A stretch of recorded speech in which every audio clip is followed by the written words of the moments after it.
কুড়িগ্রামে অসময়ে নদী ভাঙনে ভিটেমাটি হারিয়ে আশ্রয়হীন হয়ে পড়েছে নদী তীরবর্তী বাসিন্দারা। সরকারের সর্বশেষ তথ্যমতে দরিদ্রতার শীর্ষে কুড়িগ্রাম জেলা, আর দারিদ্র্যের হার ৭০.৮%, যার প্রধান কারণ নদী ভাঙন। প্রতিবছর নদী ভাঙনে ভিটেমাটি হারিয়ে নিঃস্ব হয়ে পড়ছে প্রায় ৫,০০০ পরিবার। অসময়ে দুধকুমার ও গঙ্গাধর নদের ভাঙনে বল্লভের খাস, বেরুবাড়ি ও কচাকাটা ইউনিয়নের বলরামপুর, রহমানের কুটি ও মধ্য ধনিরামপুর এলাকায় গত ১৫ দিনে প্রায় ৫০টি পরিবার ভিটেমাটি ও আবাদি ফসল হারিয়ে পরিবার নিয়ে মানবেতর জীবনযাপন করছে। এদিকে ভাঙন আতঙ্কে দিন কাটাচ্ছে বলরামপুর, শিমুলতলা, ফান্দেরচর, রহমানের কুটি, ধনিরামপুরের প্রায় ১০,০০০ পরিবার। সেই সাথে ভাঙন ঝুঁকিতে আছে শিক্ষা প্রতিষ্ঠান, মসজিদ, ঘরবাড়ি সহ আবাদি জমি।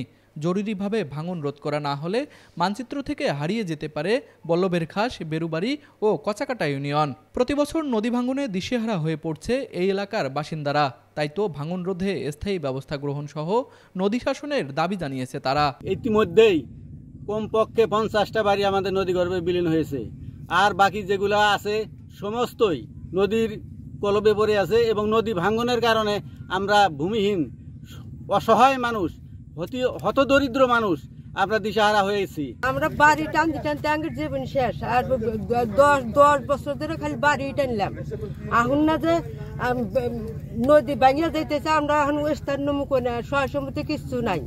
আর আমরা এখানে 5, 7, 8 ঘর আছি সামনে। এখন আমাদের সরতে হয়, টাকা পয়সা নাই, কোনো পয়সা করি নাই, বাড়ি সরাইতে পারি না, এরকম অবস্থায় আছি। এদিকে কুড়িগ্রাম পানি উন্নয়ন বোর্ডের নির্বাহী প্রকৌশলী বলছেন, ভাঙন রোধে বরাদ্দ চাওয়া হয়েছে, বরাদ্দ পেলেই প্রয়োজনীয় ব্যবস্থা গ্রহণ করা হবে। বলরামপুর, ধনিরামপুর, ফান্দেরচর এসব এলাকায় আমাদের এখন আপাতত বরাদ্দ নেই, তবে আমরা জরুরিভাবে আমাদের কিছু জিও ব্যাগ দিয়ে ভাঙন রোধ করা যায় কিনা সেই বিষয়টি দেখছি। আমাদের পর্যাপ্ত জনবল আছে, আমরা সেই জনবল নিয়ে আমরা প্রস্তুত আছি। বিভিন্ন জায়গায় যেখানে ভাঙন দেখা দিচ্ছে আমরা কাজগুলো বাস্তবায়ন করছি জরুরি ভিত্তিতে জিও ব্যাগ দ্বারা। নদী ভাঙন যেন এক ভয়ঙ্কর অভিশাপ, যে অভিশাপে অভিশপ্ত এই জেলার বাসিন্দারা। কবে এই অভিশপ্ত জীবন থেকে মুক্তি মিলবে সেটি এখন সকলের প্রশ্ন।